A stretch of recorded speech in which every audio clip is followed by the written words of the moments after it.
Shalom, shalom. First and foremost, as always, Allah to give all praise, honor, and glory unto Yahweh, Bahashem, Yahweh Shai, and peace and blessings unto the elect. All right, so this video is going to be about how Christianity is dead and how the mark of the beast can't be Christianity. All right, this is like the nail in the coffin with that doctrine. All right, because you have other camps, they will say that the mark of the beast that's dealing with Christianity. And this article right here, this actually disproves that, right? It says rising number of Americans are switching religions, right? So now it says nearly a quarter of Americans say they used to follow a different religious tradition or denomination than the one they practice now. Now, jumping down here, it says most Americans also are turning away from Christianity and are seeing themselves as unaffiliated with any religion or as religious nuns, even as some conservative Republicans seek to inject more religion into schools and public life. So we see how people are actually turning away from Christianity or religion as a whole. So how can this be the mark of the beast if people are turning away from it? We see that Esau, he's not pushing Christianity. We see that Esau, he doesn't want anything to do with the Bible or any of these religions. All right, he's pushing his own agenda, right? He's pushing the LGBTQ thing. All right, these different drag queens. All right, he's pushing science. So this is just clearly disproves that the mark of the beast is philosophy, because when you read Revelation, the 13th chapter, which we're going to go ahead and grab, it talks about how the beast, which a lot of Israelites, they don't even know what the beast is. In Revelation, the 13th chapter, it talks about this beast causing people to get this mark, right? Revelation 13-16. And he caused it all, which I broke it down to this one brother at the altar Saturday. And when it says that he caused it, it doesn't necessarily mean that Esau is going to force you. He's going to pin you down to the ground, and he's just going to inject the chip in you. It just simply means by coercion, essentially, just like what he did with the vaccines, right? What Esau did was he didn't leave you any choice. He restricted you. Or you can't do this, you can't do that, you can't go to the gym, you can't go to the bars, you can't go out to eat. So that's what coerced the people to get it. And that's essentially how he's going to do it with this. Revelation 13-16, it says, and he causeth all, both small and great, rich and poor, free and bond, to receive a mark in their right hand or in their foreheads, and that no man might buy or sell, save he that had the mark, or the name of the beast, or the number of his name, which we believe this to be the microchip and not any religion, right? So the prophecy is telling you that you cannot participate in life, essentially, if you don't get this. So this devil is going to be enforcing something. And according to this article, all these Americans, they're not even messing with Christianity or any of these religions anymore. And this is what this devil wants. All right, this devil wants morals to be thrown out the window, which clearly shows that the mark cannot be a religion, because a religion is supposed to uphold morals, right? Like when Esau was really truly practicing Christianity, so to speak, right? When you go back to the the slave days, the 1930s, 40s, 50s, 60s, right? There was actually morality. There was actually morale here in America, right? It's night and day difference how women go to the beach now and back then. Women were actually covered up. Our discipline was being instilled. But now all of that is thrown out the window. Adultery was frowned upon. Our being a homo was frowned upon. Being a harlot was frowned upon, but that's not being frowned upon these days. That's actually being uplifted, which goes against the scriptures. So again, how can the mark be Christianity or any form of religion?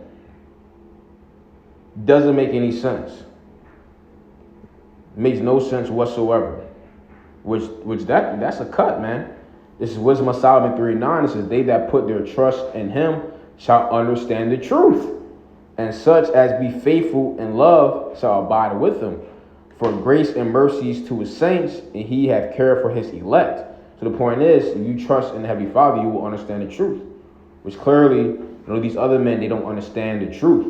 That's why they're getting the breakdown wrong. Right? That's why they say that the image of the beast is Caesar Borgia, which is totally insane. Which is totally insane, man. That's an old One West breakdown. All right, the image of the beast is Caesar Borgia. All right, the image of the beast is dealing with the philosophy of the so-called white man, which goes back to the ancient Roman Empire, which America is ancient Rome reincarnated. We're in Rome 2.0. We're in a revised Roman Empire, the Neo-Roman Empire, here in Babylon the Great. All right?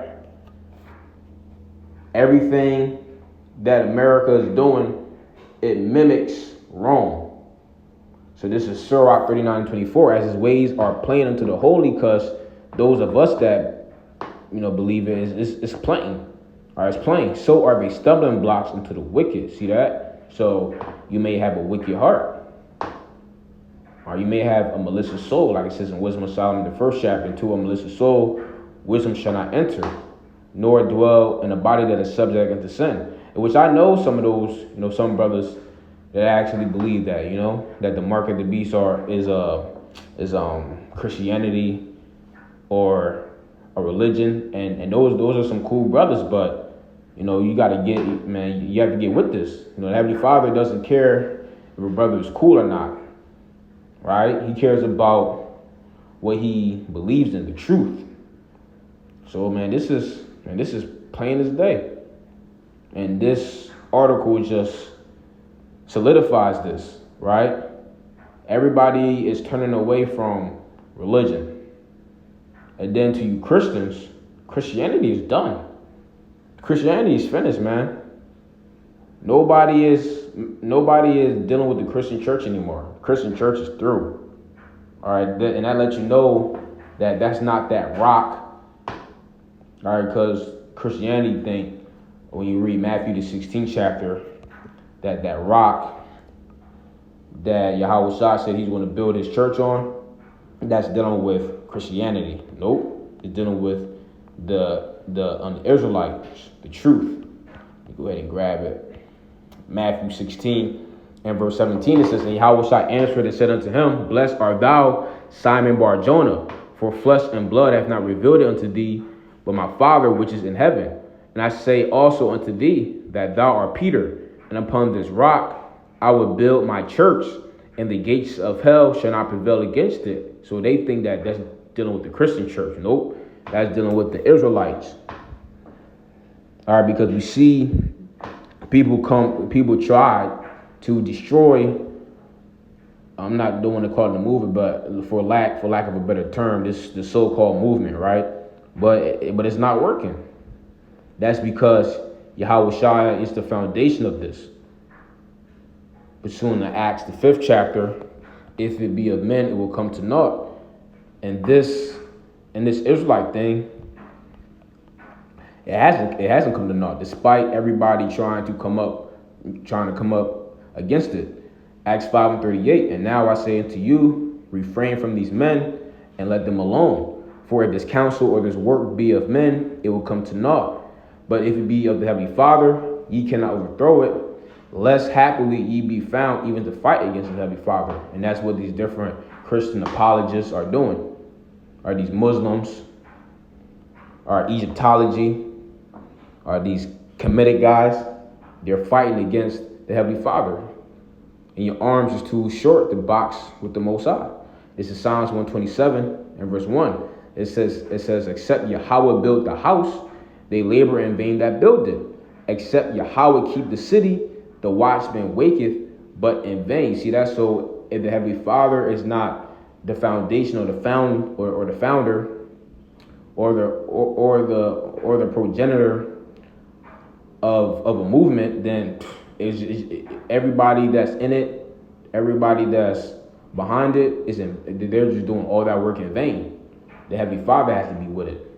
Or that's why we saw all these different, black movements and Hispanic movements died down, because the Heavenly Father, he wasn't with it. But clearly the Heavenly Father is with this. All right, so Yahweh Tazah, you brothers and sisters were edified. Till next time, Shalom.